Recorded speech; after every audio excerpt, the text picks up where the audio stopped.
Bonjour à toutes et à tous et ravi de vous accueillir pour ce troisième entretien croisé du Club Legal Changers, un club qui a été créé par l'EDEC Augmented Law Institute avec le soutien de notre partenaire Septéo Legal Suite, un club qui rassemble des directrices et des directeurs juridiques qui sont des transformeurs, des transformateurs, des changers de la pratique du droit dans l'entreprise, qui innovent, qui font beaucoup de choses. Après le premier entretien croisé que nous avons fait avec la direction juridique de Decathlon, Naomi Wallard, et puis Eric Amar, directeur juridique à l'époque de Bolloré Transport et Logistique, à l'EDEC. Le deuxième entretien que nous avons réalisé avec Sabine Legac, directrice juridique du groupe EDF, et Alexandre Menet, directeur juridique du groupe L'Oréal, chez L'Oréal, eh bien, j'ai le plaisir aujourd'hui et l'honneur d'être avec Christelle Jaladi, qui est la directrice juridique d'Ubisoft, et Nicolas Martin, qui est le directeur juridique du groupe Hermès. Merci Christelle de nous accueillir dans ces splendides locaux d'Ubisoft à Saint-Mandé. Et puis donc, je vais vous demander, pour commencer à tous les deux, de vous présenter, de présenter votre direction juridique, ce que vous faites, combien vous êtes, vos équipes, pour lancer cet entretien. Christelle. Merci, ravi d'être là et de partager ce moment avec vous deux. Donc Christelle Jaladi, directrice juridique d'Ubisoft. Je suis chez Ubisoft depuis 16 ans maintenant. Aujourd'hui, on est une équipe de 65 personnes. À l'époque, on était une petite dizaine. Donc l'équipe a changé et le groupe a grandi aussi. On couvre toutes les fonctions juridiques, hormis la gestion corporate du groupe, qui est gérée par la direction administrative. On est basé majoritairement en France, je dirais une quarantaine de personnes sur les 65, mais également à Montréal, qui est notre plus gros studio de développement, aux États-Unis, que ce soit New York ou la Californie, et puis Bucarest, gros studio de test, et puis en Chine, Shanghai. Voilà, en quelques mots. Merci beaucoup Christelle. On aura peut-être l'occasion de revenir sur un point en particulier dans quelques instants. Nicolas ? Bonjour à tous, bonjour Christophe, bonjour Christelle, et puis merci de nous accueillir ici, c'est très sympathique. Donc Nicolas Martin, moi je dirige le département juridique du groupe Hermès depuis maintenant un peu plus de 5 ans. Le département juridique, c'est aussi à peu près 65 collaborateurs. On s'occupe de l'ensemble des sujets juridiques pour le groupe, à l'exception du droit social.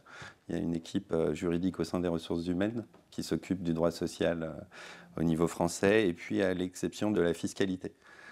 On a aussi une équipe de juristes au sein de la direction financière. Mais en dehors de ça, on couvre tous les sujets juridiques, donc conformité comprise, avec la data, et aussi tout ce qui est affaires publiques. Donc voilà, 65 personnes, basées principalement à Paris. Mais on a aussi des équipes juridiques avec 4 directions juridiques régionales, en Grande Chine à Shanghai, à Tokyo au Japon, et puis à Singapour pour l'Asie du Sud-Est, et puis à New York pour les États-Unis. Et on est organisé autour de 6 directions, avec 4 directions qu'on appelle des directions d'expertise et 2 directions plus généralistes, opérationnelles. Les 4 directions d'expertise, elles couvrent les grands sujets classique d'une structure comme la nôtre. On est une structure cotée, donc on a un département corporate droit boursier. On est une structure créative, donc sujet à des problématiques de contrefaçon, donc on a une direction juridique contrefaçon, anti-contrefaçon, pardon. On a aussi bien sûr des sujets de conformité, on a une direction juridique conformité, et puis une direction juridique développement qui s'occupe de tous nos projets d'acquisition et de nos investissements immobiliers. Et en dehors de ces 4 directions d'expertise, on a 2 directions plus opérationnelles. On a l'habitude de décrire notre activité sous 2 grands pans. On va créer, développer et fabriquer, et puis ensuite on va distribuer. Donc on a une direction juridique opérationnelle métier, création de fabrication, et puis une direction juridique retail, distribution. Voilà un petit peu notre organisation. Merci beaucoup Nicolas. Alors je reviens vers toi Christelle avec deux questions, remarques rapides pour rebondir à la fois sur ce que tu as dit et ce qu'a dit Nicolas. La première, c'est, tu nous disais il y a quelques instants, la direction juridique, vous êtes passé d'une vingtaine à peu près 60 personnes. Ça, c'est lié à quoi? À la croissance organique de l'entreprise, à la complexité des sujets que vous traitez Oui. La complexité, le nombre de sujets qu'on traite, et le groupe a aussi grandi. On était 5 000, on est aujourd'hui 18 000 à peu près. Donc effectivement, on traite plus de sujets, on a besoin d'être plus experts. Donc on est structuré un tout petit peu différemment, mais il y a effectivement une grosse structure contenu, donc qui gère tous les studios de développement, qu'est-ce qu'on peut mettre dans nos jeux, etc. Une grosse structure business, donc les partenariats voilà, qui sont avec les fabricants de consoles notamment, que ce soit sur HD ou alors les partenaires mobiles. Évidemment une grosse structure privacy, donc il y a pas mal de monde sur l'équipe DPO. Et puis, employment, donc ça c'est chez nous, il y a du monde. Je dirais qu'il y a de plus en plus de monde parce qu'on est nombreux, il y a plein de sujets. Corpo c'est en dehors. Voilà. Ça fait du monde. Ouais, mais ça, c'était... En fait, tu viens de répondre à la deuxième question sur laquelle je voulais rebondir, le deuxième point, qui était un peu l'organisation interne. Alors, ce que je vous propose, pour garder, parce que c'est le principe qu'on a pris dès le départ au niveau de ces entretiens croisés, c'est de garder le même fil conducteur, c'est-à-dire qu'après cette présentation rapide et synthétique, c'est d'abord de traiter la question de, quelque sorte par le haut, de la vision, de la mission, de vos directions juridiques respectives, ensuite d'entrer dans les sujets un peu plus opérationnels, ce qu'on appelle aujourd'hui les legal operations, mais qui ne nécessitent pas forcément d'avoir une équipe dédiée, mais je sais qu'on va en reparler. La question des technologies et plus globalement de la digitalisation de la fonction de la direction juridique. Et puis on terminera, non pas par ce qui est le moins important, je dirais même pour moi c'est le plus important, c'est les compétences, les talents dans vos équipes, comment vous les gérez, vous les attirez, et puis on terminera sur des considérations un peu plus particulières. Alors sur le premier thème, la question que j'ai envie de te poser, Nicolas, et puis évidemment Christelle aussi, c'est comment vous avez fait pour... Alors, ou pas, ça vous allez me le dire, enfin nous le dire, comment vous avez fait pour aligner la vision de votre direction juridique, ses missions, sa stratégie, avec la vision, la mission, les stratégies plus globalement de l'entreprise. Est-ce que ça s'est fait naturellement? Est-ce que c'est quelque chose qui s'est construit au fil du temps? Je pense que c'est quelque chose qui se construit au fil du temps. J'évoquais tout à l'heure notre organisation, et cette organisation, elle a été pensée aussi en fonction de l'organisation même du groupe et donc de sa stratégie. Pour être certain de cet alignement, et je pense que c'est un vrai challenge pour toutes les directions juridiques, je pense qu'il faut déjà être conscient de la stratégie de l'entreprise, d'avoir cette connaissance. On évoquait le fait d'être présent au conseil. Pour nous, c'est très important. Nos équipes juridiques sont présentes au conseil des entités qu'elles accompagnent. Et ça, c'est un point important parce que ça permet de connaître la stratégie. Et ensuite, une fois qu'on la connaît, comment la diffuser, on a la chance, je crois, d'avoir des équipes qui sont encore à taille humaine, qu'on peut regrouper régulièrement en faisant soit des réunions de partage, soit des séminaires. Il y a quelques jours, j'étais encore en séminaire global où j'arrive encore à réunir tout le monde à un seul et même endroit. Et une des présentations importantes qui est réalisée dans le cadre de ce séminaire, c'est justement un alignement stratégique, revenir sur la stratégie du groupe et s'assurer qu'on est bien aligné. Et c'est d'autant plus important qu'on évoquait qu'on a au sein de nos équipes des personnes qui sont à l'étranger, aux États-Unis, en Europe de l'Est, en Asie, etc. Et je pense que cet alignement, il est très important avec ces équipes aussi, d'où ces interactions. Nous, dans notre organisation, à mes côtés, j'ai quelqu'un qui va s'occuper d'animer tout ce réseau à l'international et de s'assurer de cet alignement. Et je sais que cette question d'alignement, c'est un des objectifs qui m'est fixé par la direction générale, être sûr qu'on est bien aligné juridiquement, que ce soit en France ou à l'international. Voilà un petit peu. Effectivement, c'est clé de comprendre la stratégie, c'est clé de la répercuter. Donc, effectivement, il y a des messages top-down, par définition, c'est important de porter ces messages et d'expliquer la stratégie. C'est hyper important pour les équipes de comprendre à quoi elles contribuent. Alors nous, on a la chance, comme toi, j'imagine, d'avoir beaucoup de gens qui sont passionnés par les produits, c'est évident. Mais il faut effectivement expliquer où est-ce qu'on va, pourquoi, quelles sont les priorités. Et donc après chaque meeting stratégique annuel, effectivement, on s'assure que la stratégie est comprise et puis qu'on se l'approprie et qu'on se dit « Ok, comment moi, direction juridique, et dans chacun des départements, je me l'approprie, je contribue à cette stratégie ». Et plus généralement, je pense qu'il faut aussi faire attention à ce que les équipes comprennent les résultats financiers, les objectifs qu'on s'est fixés. En ce moment, c'est pas simple, c'est un peu partout, mais pour encore une fois, qu'ils s'inscrivent, qu'ils comprennent à quoi ils contribuent, qu'ils s'inscrivent dans la stratégie globale.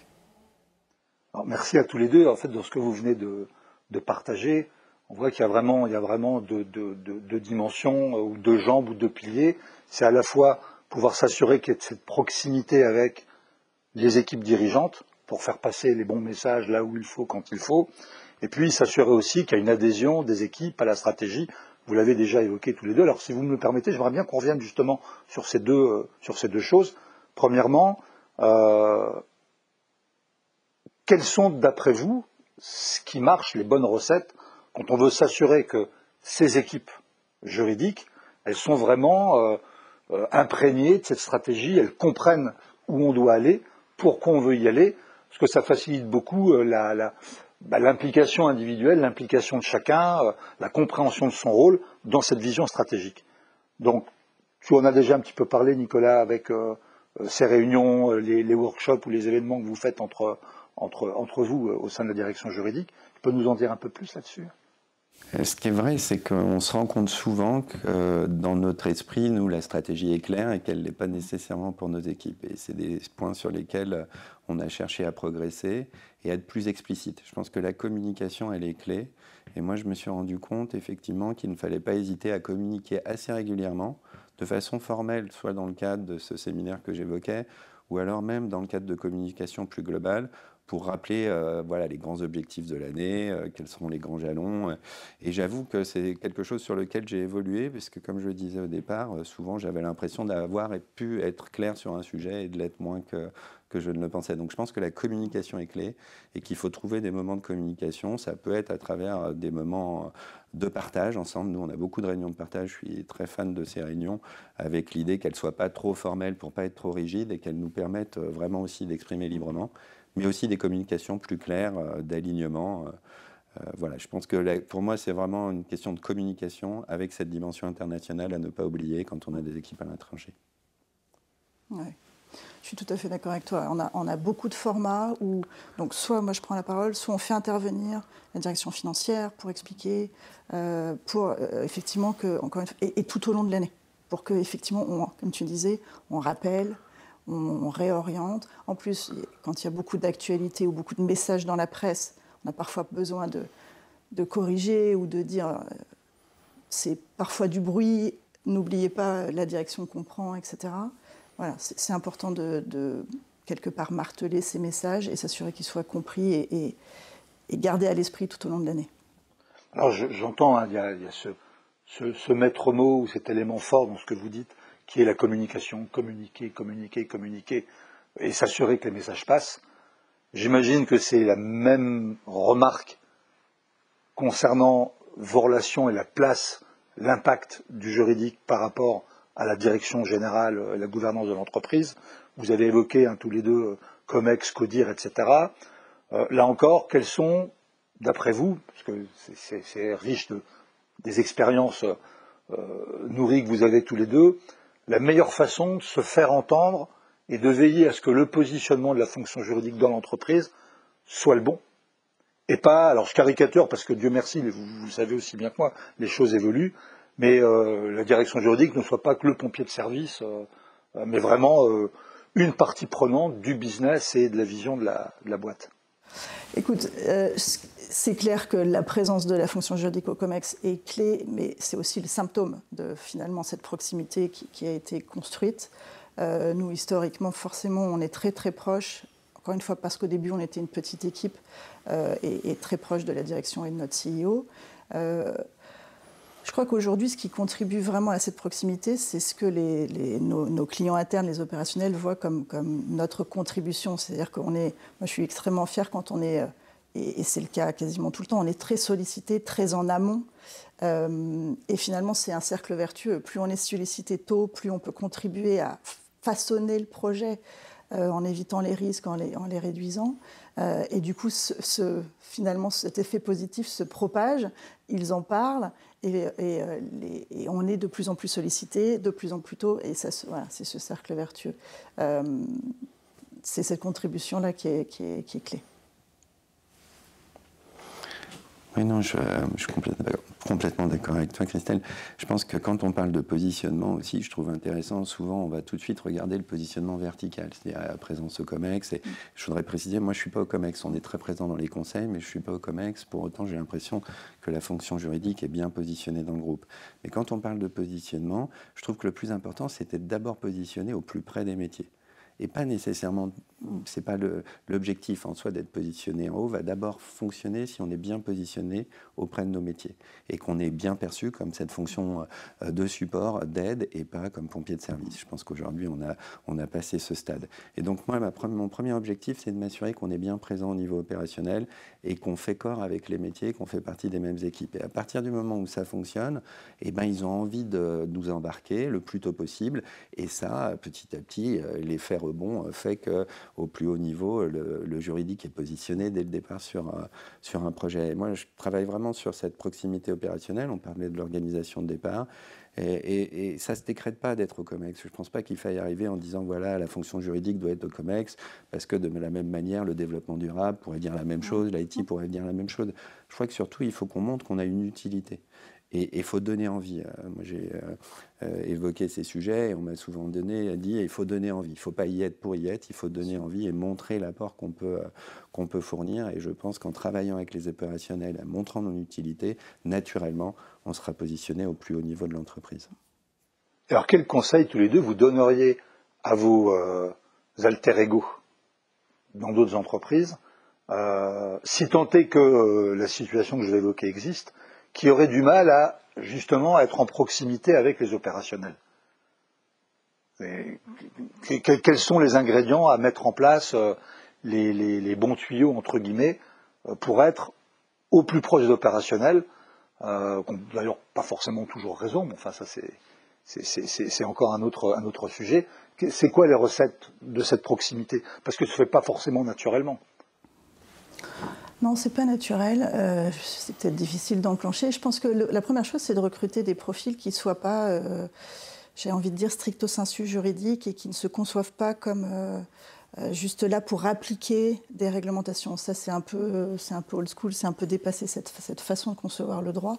On est vraiment là pour permettre, pour faciliter. Il faut recruter des profils qui comprennent le business, qui ont envie d'être dans l'activité, tu disais tout à l'heure, très proche des opérationnels, c'est fondamental. Si on reste dans sa tour d'ivoire juridique, à regarder des textes ou à gérer on est cantonné de fait aux pompiers. Donc je pense qu'il faut recruter effectivement des profils qui ont envie de contribuer plus largement que juste les textes. Ça, pour moi, c'est un premier élément clé. Oui.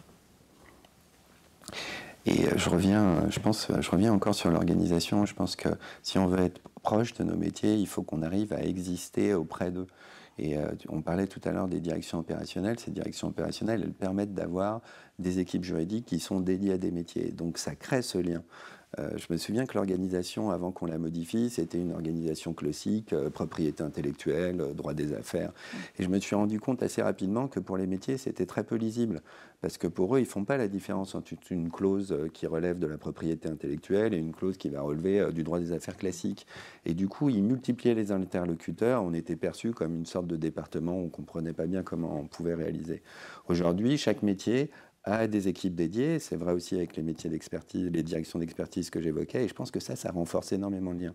Et moi, un des objectifs que je donne et que j'adore, c'est quand nos équipes juridiques sont invitées au séminaire des métiers concernés. C'est-à-dire ils font corps avec...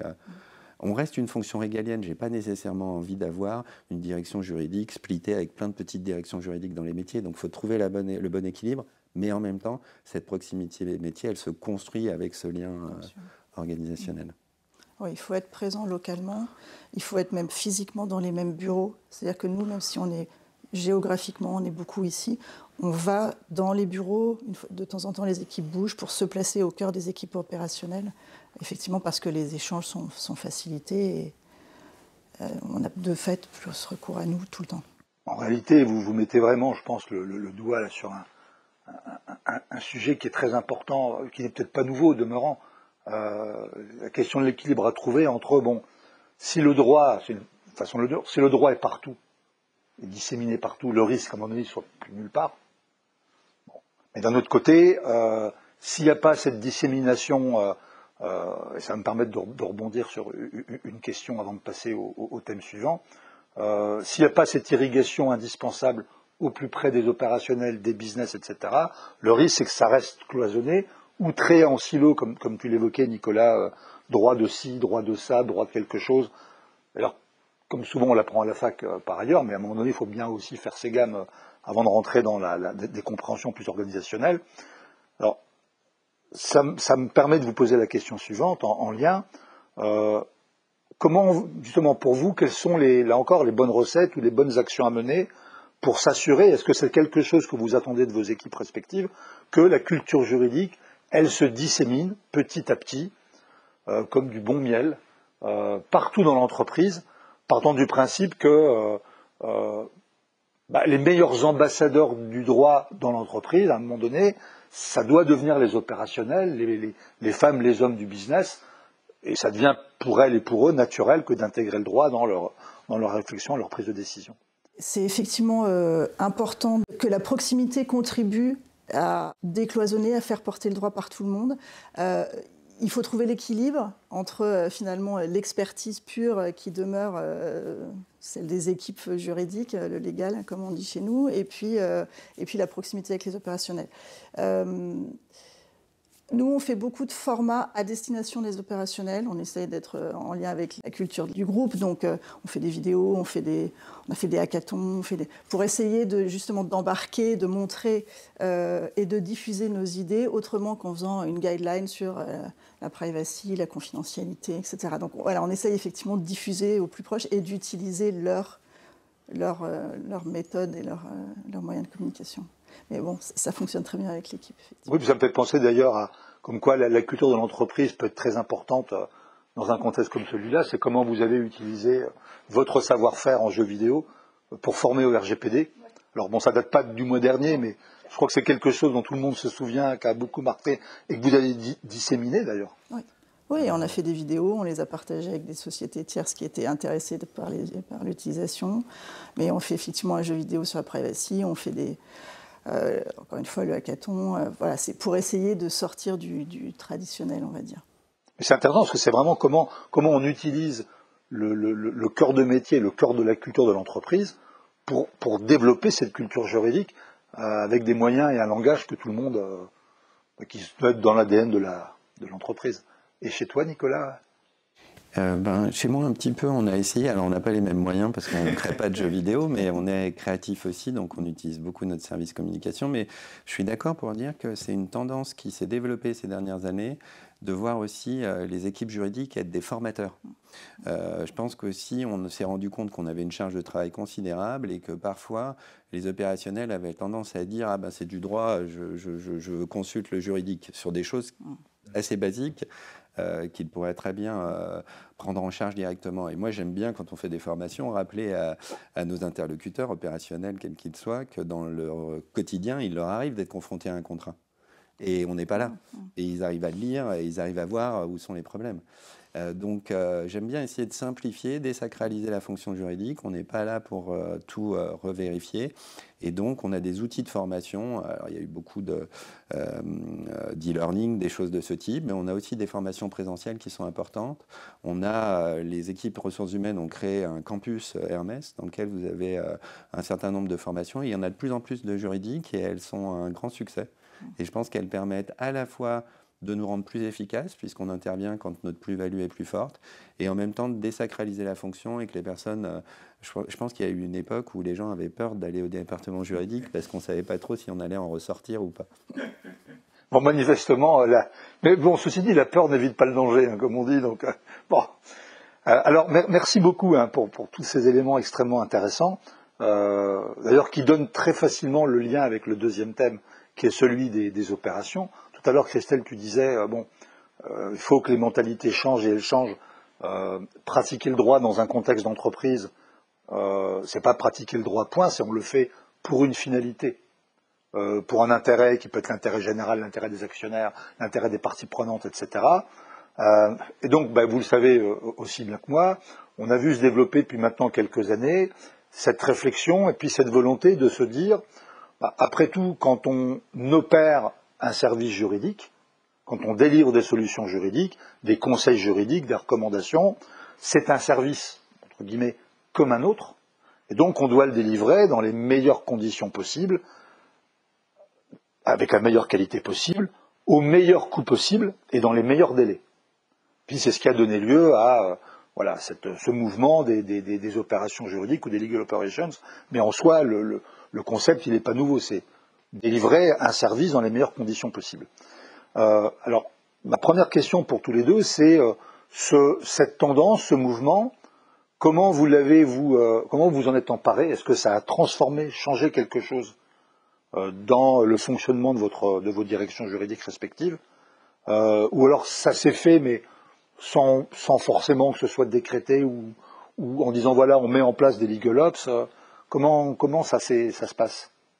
Je pense que ça s'est fait petit à petit. On parlait de la fonction juridique qui n'est plus une fonction un petit peu à part.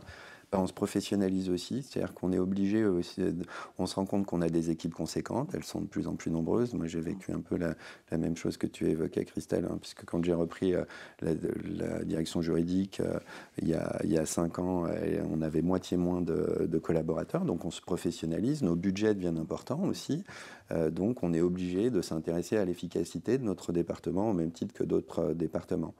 Donc voilà, sur la fonction d'un Legal Ops, nous on s'est aussi posé la question, est-ce qu'à un moment donné on a atteint une taille suffisante pour créer un poste qui serait là pour nous assister dans ces différents éléments.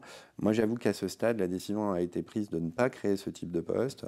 On a fait déjà un premier travail très fort de structuration de notre pôle Assistana. Donc nous on a un pôle Assistana très fort qui est présent au CODIR, c'est-à-dire que on a une responsable de ce pôle qui participe activement au CODIR et à qui on a vraiment délégué le rôle de nous mettre dans des conditions nous permettant, nous, d'être le plus efficace au quotidien et d'avoir une véritable plus-value. Ça, c'était le premier aspect. Et puis, le deuxième aspect que je trouve important, c'est de ne pas oublier que la direction juridique existe dans un ensemble et que j'ai une direction communication, que j'ai une direction de l'audit, que j'ai une direction d'achat. Et donc, quand j'ai des sujets de communication, on parlait création d'un module de formation, ben voilà, il faut savoir s'appuyer sur notre direction communication. Tu disais, il pourrait créer, par exemple, la direction qui va te créer un jeu vidéo, ben nous, ça va être un outil de communication. Idem. Quand j'ai des sujets d'achat, parce qu'on parlait, nos budgets sont conséquents aujourd'hui. Moi, je rappelle à nos équipes, on a un budget d'une belle PME et il faut en être conscient. Et ben, on va s'appuyer sur une direction achat qui a un système d'appel d'offres structuré et je n'ai pas peur de le faire. Créer une fonction que pour la direction juridique, elle peut avoir sens si vraiment on a une taille conséquente. Et puis, j'ai toujours moins la crainte de créer des métiers de niche comme ça, où on les donne à quelqu'un, mais comment on le fait évoluer? C'est-à-dire, si j'ai un seul Legal Ops au sein de mon équipe, quelle évolution derrière? Donc voilà, on a la réflexion, elle n'est pas fermée. Je pense qu'au-delà d'une certaine taille, on se reposera la question de créer un poste, mais à ce stade, à la fois un peu l'assistana fort et en appui de toutes les autres directions à nos côtés. Oui, je suis complètement d'accord avec toi. On a un petit peu la même réflexion. On n'a pas un poste dédié, effectivement, parce qu'on veut pouvoir faire évoluer les gens. Et effectivement, c'est des profils qui sont un peu atypiques, donc on aurait du mal à les orienter dans l'équipe après. Bien sûr, ça ne veut pas dire qu'on ne s'occupe pas de toutes les opérations. On fait attention au budget qui, effectivement, est conséquent. Donc, c'est réparti entre plusieurs personnes.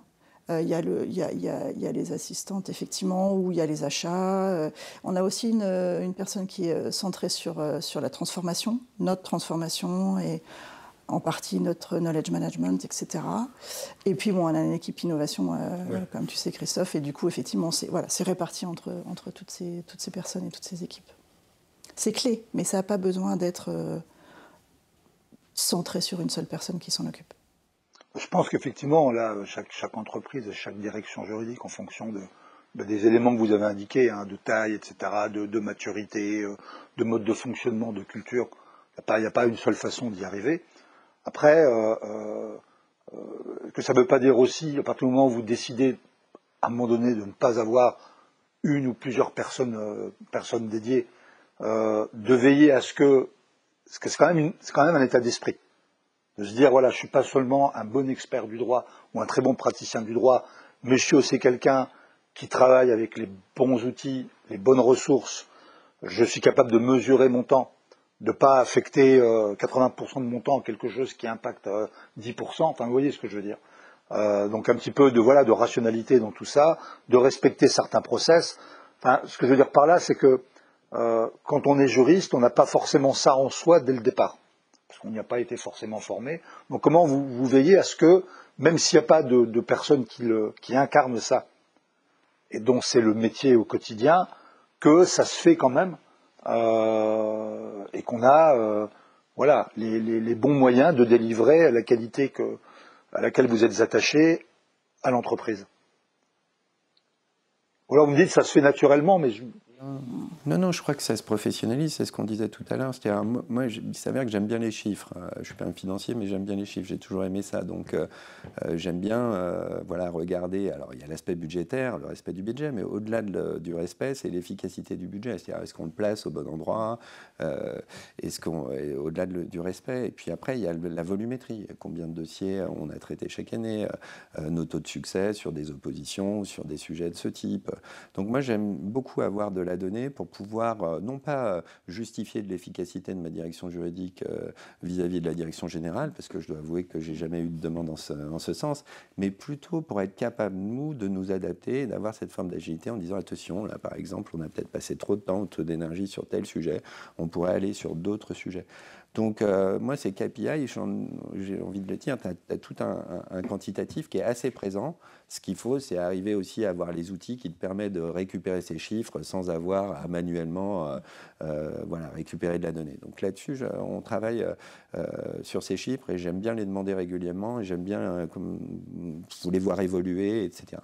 Ça, c'est le quantitatif. Après, sur le qualitatif, on a eu la chance dernièrement d'avoir une enquête qui a été menée auprès de tous les salariés de la maison sur à la fois l'engagement et la mise en condition favorable des équipes.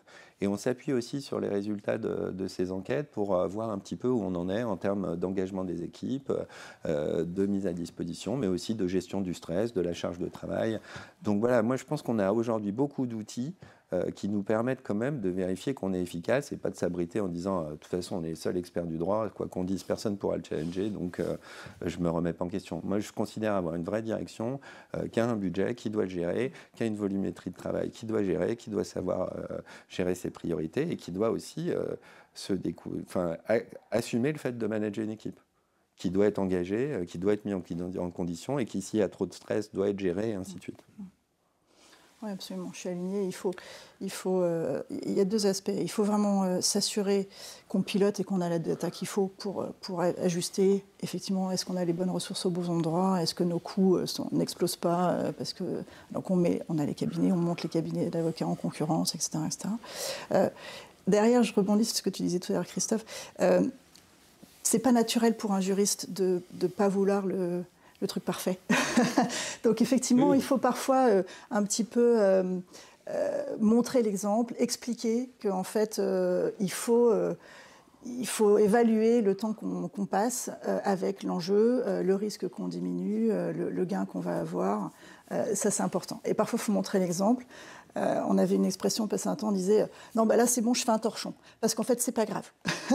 Mon contrat, il n'est pas super beau, ou j'accepte le torchon du partenaire, ou c'est excessif comme verbatim. Mais en fait, c'est justement pour montrer qu'on n'est pas là pour faire toujours la perfection, quitte à ne jamais s'arrêter. En fait, le deal, il faut le closer. Les process aussi, voilà. C'est important, ça. Oui, mais ça rejoint en fait, ce qu'on se dit parfois, c'est sur ce constat, je ne sais pas si c'est par essence, par construction, par formation du juriste qui ne veut pas rendre une copie qui ne serait pas parfaite autant que possible.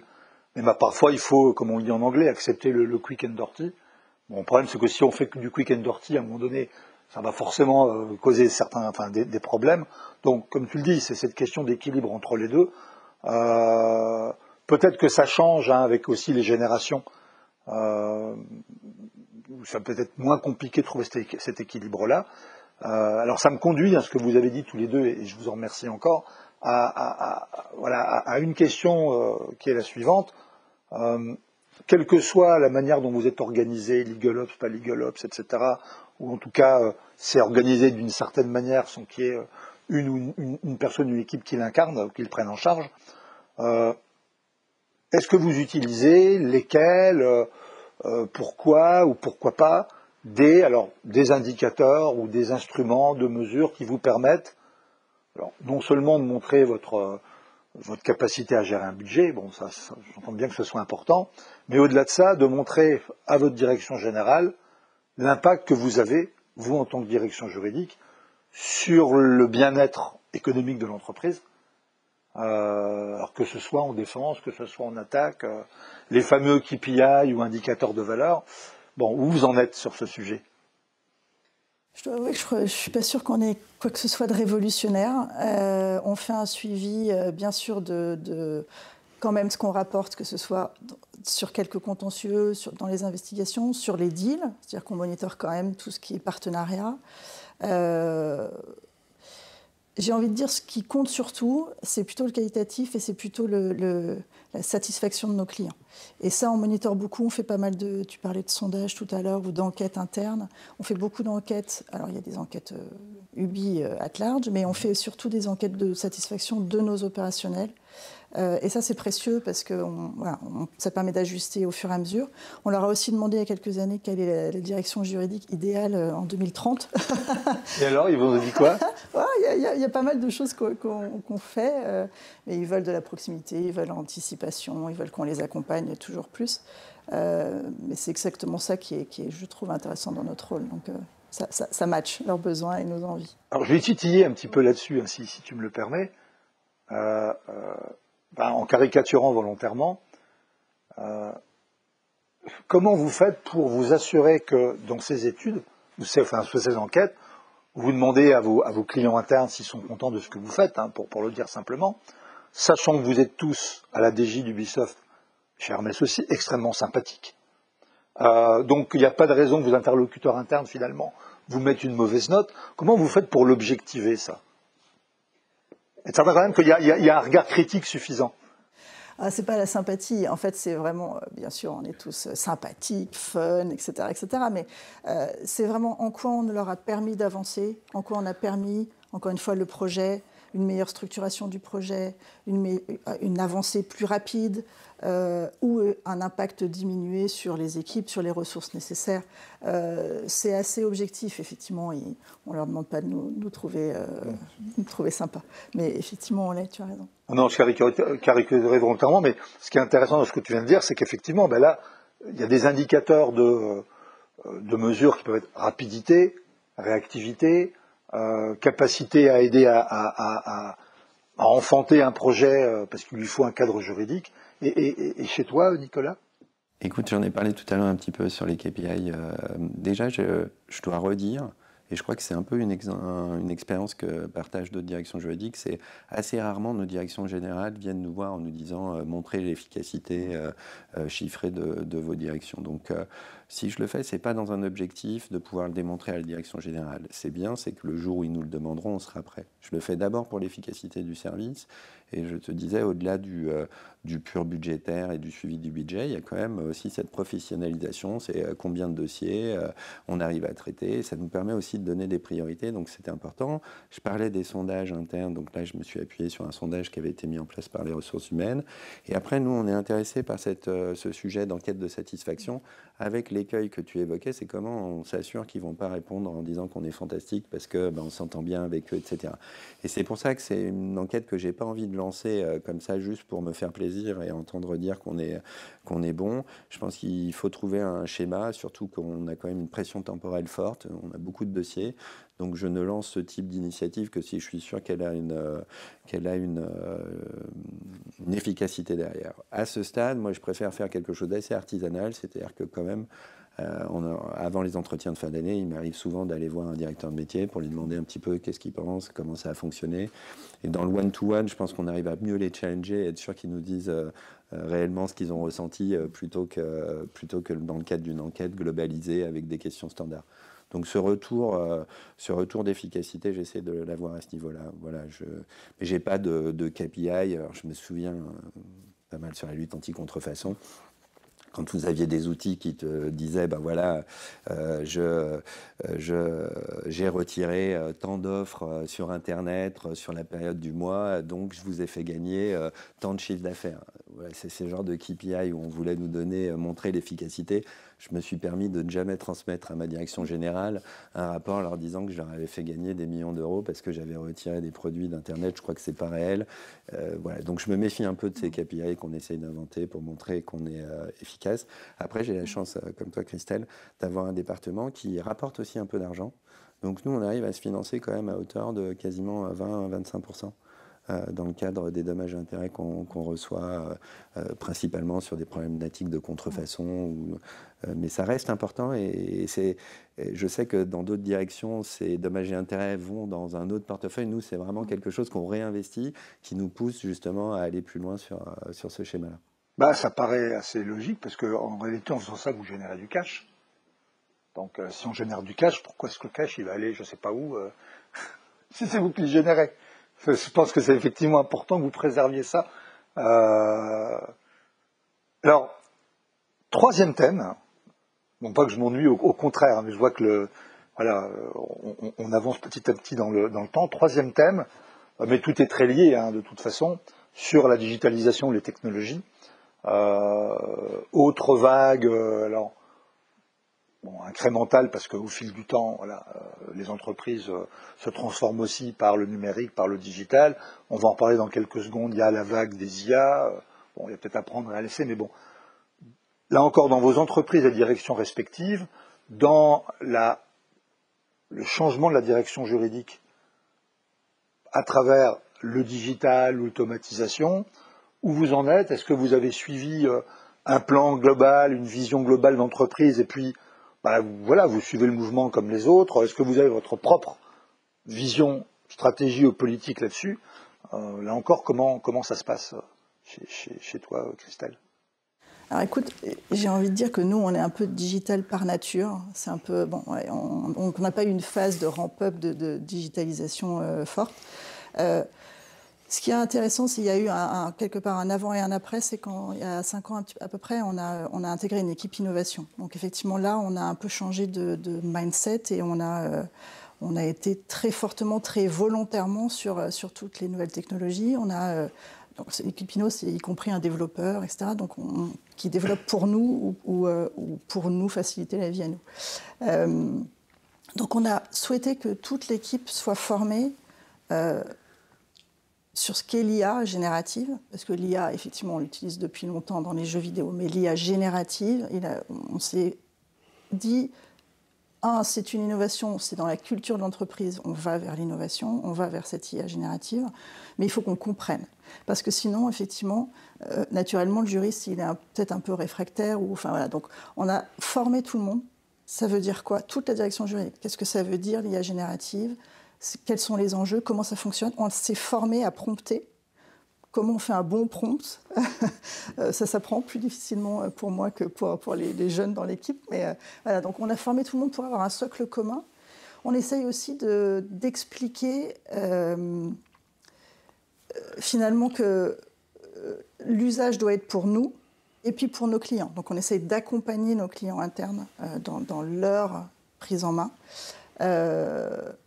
Et après, effectivement, on développe, mais on essaye de développer des outils qui vont se faciliter la vie et faire qu'on va pouvoir se décharger de tout ce qui a faible valeur ajoutée pour se concentrer sur ce qui est plus complexe et du coup plus intéressant. Et alors justement, dans l'ensemble des tâches et des activités, des tâches que vous avez au niveau de la direction juridique, alors je ne vais pas faire toute la liste, mais en plus je risque d'en oublier, mais du contrat au transactionnel en passant par la gestion documentaire, la recherche jurisprudentielle, la gestion des litiges, sur quel vertical métier ou quel type de tâche vous êtes plutôt dans un mouvement de digitalisation, de transformation par le digital, et inversement, pas du tout parce que vous considérez que ça s'y prête pas ou c'est pas votre culture?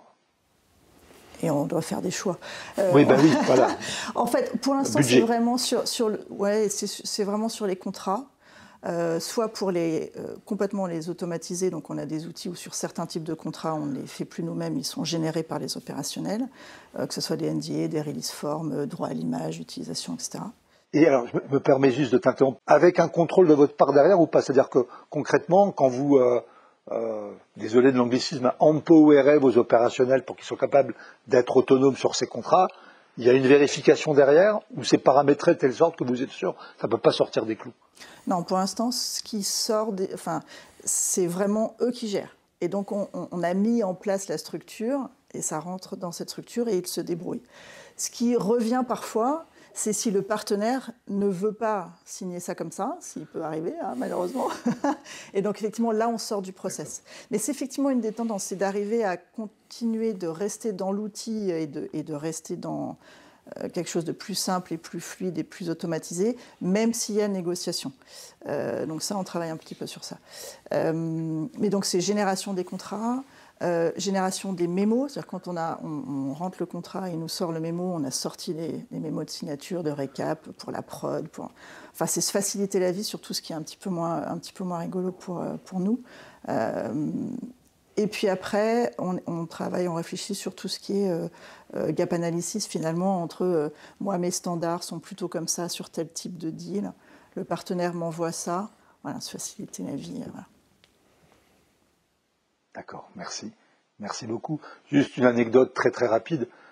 Je reviens sur la question que je te reposais rapidement sur le champ d'action possible des opérationnels sur ces contrats.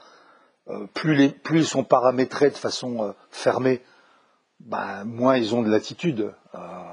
Moi, ça me rappelle quand c'est vieux, quand mes enfants étaient petits, on avait un abonnement à AOL, pour dire combien de temps ça remonte, et AOL était paramétrable pour les enfants, de telle sorte que, en fait, l'environnement Internet sur lequel ils pouvaient aller était extrêmement restreint. C'était comme le parc de jeux pour enfants. Mais au bout d'un moment, ils touchaient très rapidement du doigt les limites de l'environnement dans lequel ils pouvaient jouer. Donc, ils avaient essayé de sortir de ça en se disant, moi, j'ai besoin d'un peu plus de latitude. D'où ma question par rapport aux opérationnels et aux contrats. Et chez toi, Nicolas ? Écoute, nous, on est un peu moins digitalisé que ne l'est ton équipe. Christelle, c'est peut-être lié à l'activité de ton groupe, mais en même temps, je suis assez fier de dire que la direction juridique a été souvent à l'initiative d'innovation technologique. J'aime à dire qu'on a été les premiers à utiliser la blockchain. On l'utilise depuis longtemps pour protéger nos créations. Et ça a été vraiment innovant. Et aujourd'hui, c'est les métiers qui l'utilisent. C'est-à-dire que dans les studios de création, aujourd'hui, ils ont un système de blockchain qui leur permet de redater leur création de façon autonome. Donc, c'est vraiment quelque chose dont on est très fier. Et puis, la signature électronique, tu n'en as pas parlé, mais je suis sûr que ça fait partie des outils de digitalisation qui ont souvent été mis en place par les directions juridiques, avec parfois des réticences. Moi, je me souviens d'avoir certaines personnes me disant « Ah mais non, j'accepterai pas » et aujourd'hui, plus personne ne peut s'en passer. Donc, on a été à l'initiative de cette digitalisation dans certains domaines. Après, sur l'IA, moi, je crois beaucoup en l'IA. Un des grands enjeux pour des directions juridiques aujourd'hui, et je pense que Christelle, tu partages ce même constat, c'est le workload, le volume de travail. On sait qu'on n'arrive pas à tout faire et donc il faut arriver à la fois à travailler sur les priorités, et ça, c'est l'alignement avec la stratégie, mais aussi travailler sur les quick wins, c'est-à-dire quelles sont les petites tâches qui nous prennent beaucoup de temps et qu'on pourrait essayer d'externaliser ou de dédier à une IA. Et c'est là-dessus qu'on essaye de travailler. J'ai un petit groupe de travail au sein de la direction juridique qui est chargé de regarder tous les outils d'IA autour de nous. Pour le moment, c'est plutôt une étude parce que je pense que pour que l'IA fonctionne, il faut aussi que tu aies un classement de données et que tes données soient propres et bien classées. Donc, moi, mon gros projet à ce stade, c'est de créer une GED correcte dans laquelle j'ai tous mes documents qui sont bien classés, bien structurés, et ce qui va me permettre de plugger à terme des outils d'IA. Donc, je suis dans cette phase GED pour développer l'IA, mais j'ai en tête énormément de possibilités sur l'IA. Je vous donne un exemple. Nous, on reçoit beaucoup de photos de produits supposés être contrefaits ou pas, des douanes, etc. Je pense qu'une reconnaissance visuelle et une IA pourraient aujourd'hui te filtrer 95% de ces photos et te permettre de te focaliser sur les 5% autres.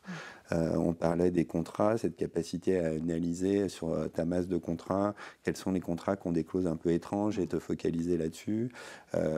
Après, sur ce qui est intéressant aujourd'hui, c'est l'IA générative, c'est-à-dire qu'elle est capable de créer du contenu.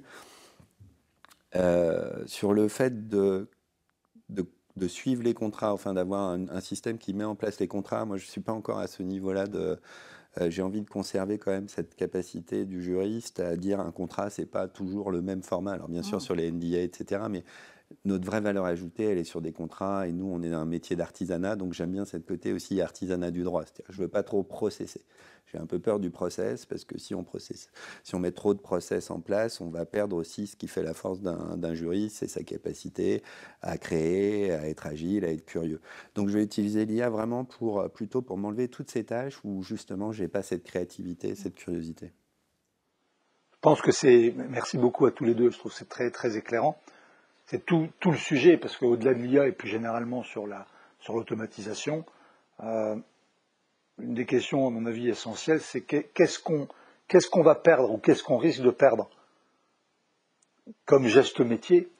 Alors je sais en plus que garder un geste métier dans son industrie, ça tient à cœur à tout le monde, mais je sais en particulier chez vous, parce qu'il y a des gestes métiers qu'on ne veut pas perdre, parce qu'ils ont une valeur patrimoniale, ils ont une valeur culturelle. Peut-être qu'ils auront une valeur économique nouvelle demain, ça on ne sait pas toujours. Et le geste métier, c'est ce qui permet aussi de garder son esprit critique. Donc c'est là encore un équilibre à trouver entre on se débarrasse de tout ça parce que c'est à faible valeur ajoutée, donc c'est automatisé, on va vérifier un peu, ok. Mais à un moment donné, le risque c'est qu'on perd totalement la maîtrise comme tu le disais, des différentes parties du process. À un moment donné, qu'est-ce qu'on arrive encore à maîtriser le jour où on veut le changer. Bon, on n'est qu'au début. Hein. Alors, merci là encore de ce lien, parce que je ne sais pas si c'était volontaire, mais peu importe. Le lien, il est fait. Tu évoquais, Nicolas, cette volonté de garder une place de l'humain importante sur un certain nombre de choses et de ne pas tout processer ou de pas... Alors, je caricature de tout, surtout que ça va faire un peu old school, de ne pas utiliser que des tableaux Excel pour tout. La gestion des talents, donc. Je disais, les données, on dit aujourd'hui l'or noir, ce sont les données, et sans données claires, en nombre suffisant, bien classées, bien ordonnées, l'IA, on ne voit pas trop ce qu'on va faire avec. Je pense qu'il y a un or encore plus de valeur, c'est l'être humain, les personnes dans vos équipes. Donc ma première question pour vous, c'est comment vous essayez d'attirer les meilleurs talents. Alors vous pourriez me dire, de toute façon, Ubisoft, Hermès, ils vont venir tout seuls. Les meilleurs talents, la force de la marque fait que... Bon, c'est peut-être pas suffisant, je ne sais pas. Donc comment vous y prenez tous les deux? C'est pas suffisant, c'est sûr. Ça joue beaucoup, mine de rien, c'est sûr, en termes d'attractivité. On a des profils qui sont gamers et du coup qui ont facilité pour se mettre à comprendre les produits, creuser, etc., qui connaissent l'industrie, enfin qui veulent. Voilà. Donc ça facilite. Je pense aussi qu'on joue beaucoup sur, justement, quelque part, avoir une équipe, être dans l'innovation, travailler sur l'IA. Beaucoup de jeunes talents sont attirés par ces nouvelles technologies et veulent avoir la chance d'expérimenter et de tester. Donc c'est aussi, l'attractivité se fait avec ça. Après, je dirais que l'enjeu en bémol, c'est de leur montrer qu'on ne va pas perdre nos métiers, ou les plus jeunes ne vont pas perdre leur métier du fait de l'IA. C'est un outil, c'est une force, ça va venir en complément et ça, quelque part, ça démultiplie nos capacités, mais on reste humain, on reste avec, comme tu disais, l'esprit critique, le besoin d'analyser. Voilà, il faut parfois rassurer sur ça. Alors, je pense que c'est ce que tu dis, est, comme tout le reste, hein, d'ailleurs, mais très intéressant et très important, parce que on le voit parfois dans des communications. Encore quelque chose que je lisais récemment dans une publication aux États-Unis, de certaines legal tech disant, mais vous savez, pour les avocats, là, l'outil, entre guillemets, qu'on vous propose, qu'on met à votre disposition, en fait, c'est comme un jeune collaborateur. Sauf que travaille plus vite, travaille tout le temps, encore plus que vos jeunes collaborateurs. Bon, donc, grosso modo, le non-dit derrière, c'est mais plus besoin de recruter de jeunes collaborateurs, puisque les tâches qu'on leur donnait avant vont être automatisé ou IA générisé, enfin bon, peu importe le terme qu'on utilise. Ce qui, je pense, est, bon, personne n'en sait rien et c'est à mon avis largement partiellement faux. Donc le point sur lequel tu insistes, c'est parce que c'est un peu le phénomène répulsion-attirance à un moment donné. Bon, attention, rassurons quand même un petit peu là-dessus. Oui, et puis tu parlais de formation tout à l'heure. On se forme sur des contrats simples pour arriver aux contrats complexes. Donc il faut maintenir, un des enjeux, c'est aussi de maintenir la formation en faisant du plus en plus complexe. Donc on ne met pas tout à la poubelle de ce qui est simple. On n'automatise pas tout ce qui est simple. Il faut que l'humain garde et se structure et grandisse en faisant pour ensuite faire des contrats plus complexes. On ne démarre pas avec un contrat à 150 millions et 70 pages. Ouais, ça paraît peu souhaitable, oui. Et Nicolas, pour toi, donc la partie attraction cette question d'attirer les talents, ça a été un enjeu qui a été identifié. On a évoqué au départ l'alignement sur la stratégie. Un des outils que j'ai utilisé, c'est qu'on a fait une analyse SWOT avec mon codir. Donc on s'est réunis pendant 2 jours et on a fait toute une analyse, nos forces, faiblesses, risques, opportunités. Et dans les faiblesses qu'on avait identifiées à l'époque, c'était justement ce côté attractif, parce que on peut penser qu'Hermès est très attractif. J'ai la chance de pouvoir m'appuyer sur une entreprise qui est quand même présentée très régulièrement comme étant très attractive. On a une marque employeur forte, mais pour autant, je ne suis pas sûr que les gens viennent Hermès en se disant « je vais au juridique d'Hermès ». C'est un petit peu... Donc on avait ce besoin d'avoir une capacité de recrutement plus forte. Et on a travaillé sur le sujet. Je crois que plusieurs choses. Déjà, nous, on a la chance de former entre 10 et 15 étudiants chaque année. C'est-à-dire qu'on prend beaucoup de stagiaires et d'alternants. Et ça, c'est un vivier dont on s'est rendu compte qu'on ne l'exploitait pas suffisamment. C'est-à-dire qu'on formait 15 jeunes par an et ensuite, on ne suivait pas leur parcours. Donc aujourd'hui, on a créé une communauté alumni. C'est-à-dire quand vous avez fait un stage ou une alternance chez Hermès, on reste en contact avec vous, on crée des événements 1 à 2 fois par an, on partage des informations, ce qui me permet aujourd'hui de pouvoir aussi repiocher dans ce vivier.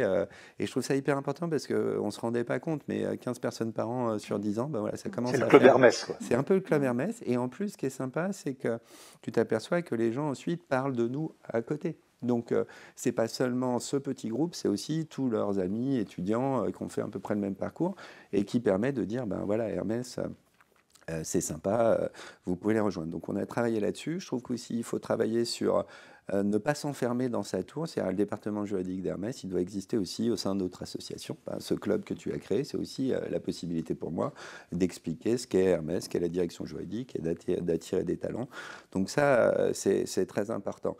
Et puis, je crois que le plus important, c'est qu'une fois que tu les as attirés, il faut les conserver. Ça, c'est un autre sujet. C'est un autre sujet. Encore une liaison... toutes celles et tous ceux qui vont nous regarder, nous écouter, vont se dire ils sont super préparés, c'est vrai. Mais encore une liaison parfaite pour m'amener vers la dernière question avant l'emballage final, si je puis dire. Donc effectivement, attirer les talents, c'est une chose, les garder, c'est autre chose. Surtout que je trouve que la génération qui arrive sur le marché du travail aujourd'hui, alors en particulier chez les juristes, mais pas que, se pose beaucoup de questions sur l'étape d'après. Peut-être plus qu'avant, a parfois la crainte de moi des étudiants me disent parfois, mais monsieur Roquilly, si je vais là ou si je vais en cabinet d'avocat, est-ce que je suis obligé de faire ça toute ma vie?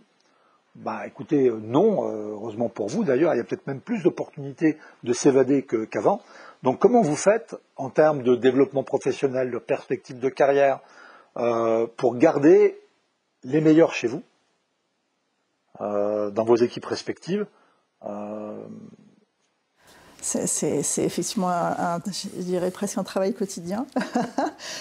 C'est vraiment notre rôle, c'est aussi mon rôle et le rôle des people managers, clairement. Il faut les accompagner, il faut les former tout le temps. Ils ont envie de grandir. On recrute des profils qui ont envie d'évoluer, de grandir, de se nourrir, de se challenger. Donc il faut les accompagner là-dedans, c'est hyper important. Donc voilà, on les forme, on les accompagne. On essaie de les faire rayonner à l'extérieur. Ils aiment intervenir dans des colloques et prendre la parole et se retrouver. Effectivement, ça marche à la fois pour la marque employeur et pour eux, leur intérêt. Et puis, donc ça, c'est intéressant aussi. On aime bien dire chez Ubi qu'on peut un peu shape son job, donc façonner un peu son parcours et qu'est-ce qu'on va faire, qu'est-ce qu'on a envie de faire. Donc on a pas mal de mobilité en interne. C'est vrai que quand on se réorganise aussi, qu'on a restructuré l'équipe il n'y a pas très longtemps, voilà, on essaie de voir qui est motivé par quelle orientation. Et quand tu dis mobilité interne, ça veut dire mobilité interne au sein de la DG ou ça peut être dans une autre direction? Alors, c'est majoritairement au sein de la DG, mais on a déjà des profils qui sont partis en dehors et qui sont revenus ensuite, voilà, ou qui partent en dehors, voilà, dans des équipes opérationnelles, e-sport notamment, business, dev. Donc, voilà, ça permet de... Je préfère toujours garder que quelqu'un bouge en interne plutôt que de partir. Bah, s'il est bon, donc, oui, c'est sûr. Voilà. Après, quand il y a comme ça des mobilités internes de l'ADJ, alors au sein de la même entreprise, à une autre fonction, c'est peut-être aussi un moyen de s'assurer que la culture juridique, justement, elle se diffuse. Écoute, je crois que Christelle l'a dit, pour un directeur juridique, c'est un des plus gros enjeux, c'est justement de conserver ses équipes et ses talents, surtout qu'au sein d'une maison comme Hermès, qui a beaucoup d'histoire, des valeurs fortes, c'est très important de garder aussi un socle de personnes qui connaissent bien la maison depuis longtemps. Donc nous, on chérit un peu c'est les personnes qui ont des parcours longs chez nous. Après, il faut comprendre aussi qu'un parcours peut se construire. Moi-même, je suis parti d'Hermès et je suis revenu. Donc on peut aussi avoir des parcours et voir quelqu'un partir, c'est pas toujours négatif. Au contraire, s'il a un projet plus ambitieux, ça peut être intéressant. Mais notre travail, c'est de faire en sorte qu'à minima, il puisse se voir offrir le plus d'options possibles. Et tu parlais de mobilité, moi ça a été mon créneau. Quand j'ai repris la direction juridique, j'avais été moi-même juriste, j'avais eu justement cette contrainte d'évolution de savoir quel allait être mon futur. Et je pense qu'il faut offrir ces mobilités, en parler. C'est aussi pour ça qu'on parlait d'organisation, direction expertise, direction métier. Les uns peuvent bouger d'un métier à l'expertise. Je me bats contre cette vision du juriste spécialisé dans un domaine qui serait incapable de faire autre chose. On se réfère souvent à sa carrière. Moi, j'ai commencé en cabinet d'avocat en Argentine. Quand je suis arrivé en Argentine, il y a plein de gens qui me disaient « Mais tu n'as pas étudié le droit argentin, comment est-ce que tu vas faire ?» Et je leur disais « Moi, j'ai étudié le droit. C'est la logique juridique que j'ai étudié, pas le droit. D'ailleurs, il évolue tout le temps, quel que soit ton territoire. » Tu parles espagnol quand même. Je parle espagnol. Quand je suis parti, je ne parlais pas si bien que ça, mais on apprend sur place aussi. Non, c'est vraiment cette mobilité. Donc moi, j'ai énormément de mobilité interne. Tous les postes, dès qu'ils sont ouverts, ils sont proposés en interne. C'est très vrai aujourd'hui, comme tu le disais, plutôt entre des mobilités internes à la direction juridique, mais on a eu des mobilités externes, des belles. Là, dernièrement, il y a quelqu'un qui est passé dans la direction immobilière. On a quelqu'un qui est passé à la direction de l'audit et les risques. J'aimerais encore aller plus loin avec une mobilité internationale plus forte aussi, être capable d'accueillir des équipes étrangères en France et inversement. Et voilà, il faut à la fois offrir ces mobilités et surtout en parler, parce que je me suis rendu compte que parfois dans mon esprit il y avait beaucoup de mobilité, mais parfois les juristes se retrouvent un petit peu « Ah mais je suis spécialisé là-dedans, je ne sais pas si je saurais faire autre chose ». Il faut juste leur dire « Mais si on te le propose, c'est qu'on a confiance en toi et tu es capable de le faire ». Ça, c'est un discours qui est hyper important. Et à partir du moment où tu donnes cette visibilité, eh ben déjà, la personne va moins chercher autre chose. Puis ensuite, il y a l'ambiance dans ton département. Je crois que l'ambiance, elle est clé. Si les gens arrivent et ils sont contents d'arriver au bureau, c'est plus facile pour eux de rester. Et ça, nous, l'ambiance, c'est quelque chose de très fin, mais sur lequel on travaille beaucoup avec des moments de partage. Et ça j'ai aussi beaucoup d'attention là-dessus. L'humain est quand même fondamental. On a d'abord des hommes autour de nous. Ça, je peux témoigner, vu de l'extérieur, par rapport à la direction juridique. C'est un peu ça, voilà, c'est un ADN qui fait que, bon, c'est important on parlait de geste métier, mais la culture aussi. Et l'esprit d'une entreprise, que ça se transmette. Et pour que ce soit transmis, ça demande... parfois, on est dans l'informel, mais souvent, c'est ce qui fait la valeur ultime d'une boîte. C'est qu'est-ce qui fait que ça marche et qu'on ne peut pas copier ailleurs. Y a ça. Deuxième point, là encore, dans ce que vous avez partagé tous les deux sur la gestion de carrière et le développement de carrière, on retrouve vraiment des choses qui sont très importantes, qui sont se challenger soi-même, se prendre en main pour réfléchir à ce qu'on a envie de faire dans la prochaine étape et pas forcément attendre qu'on nous l'amène. Et puis les carrières circulaires. Tu me disais, je suis parti, je suis revenu, ce qui m'a permis de voir autre chose, de revenir enrichi de ce que j'ai fait ailleurs. Donc moi je trouve que ça donne beaucoup d'idées d'idées et d'inspiration pour celles et ceux qui vont vous regarder. L'entretien arrive à sa fin. Moi je me suis encore régalé, franchement. Je vois pas le temps passer. Ça peut même passer plus vite pour moi que regarder un match de foot quand il est bon, hein, ou de rugby. Donc c'est dire, hein, c'est vraiment un compliment. Hein. Vraiment passionnant. Question de clôture, en vous remerciant encore tous les deux de votre, comme les autres membres du club précédemment, de votre générosité dans l'échange et dans ce que vous acceptez de partager. On rembobine une partie de votre vie, on se remet à 5 ans, il y a 5 ans, 10 ans, allez. Vous êtes manifestement tous les deux très heureux dans vos métiers respectifs et vous l'incarnez parfaitement. Qu'est-ce que vous auriez fait d'autre qui vous aurait plu, passionné, embarqué, si vous n'aviez pas été aujourd'hui directrice et directeur juridique? J'aurais voulu être interprète. Parce que je trouve que de permettre la communication, enfin que deux personnes se comprennent alors qu'elles n'ont pas la même langue, ça m'aurait passionné. Avec l'IA... Je pourrais faire ça après. Ouais, voilà. Donc interprète. Absolument. Et toi, Nicolas? Écoute, moi, j'aurais rêvé d'être médecin. Ma famille, mes parents sont médecins et j'aurais bien aimé être médecin. Moi, j'ai cette notion du care, même, j'aime bien le côté humain. J'aime bien faire attention aux autres. Oui, mais on dit parfois, tu le sais, hein, au moins aussi bien que moi, les juristes ou les avocats sont aussi des médecins d'une certaine manière, mais ne traitent pas le même genre de problème. Ce qui est intéressant, c'est que je pose cette même question. Tu sais, je fais un déjeuner avec tous mes alternants et stagiaires 2 fois par an, et souvent, je leur pose la question de savoir ce qu'ils ont rêvé de faire. Et bien, très souvent, médecin. C'est assez amusant. Pourtant, le monde juridique et la médecine, on pourrait se dire que c'est assez différent, mais non, il y a un lien. Je ne sais pas d'où il vient. On n'en conclura pas pour autant que le droit est une maladie, et ni qu'on traite des symptômes, même si parfois il y en a. Merci encore infiniment à tous les deux, Christelle et Nicolas. Et puis un merci aussi, Christelle, de nous avoir accueillis dans ce bel endroit chez Ubisoft. Je vous dis à bientôt et je vous souhaite le moment venu un bon visionnage.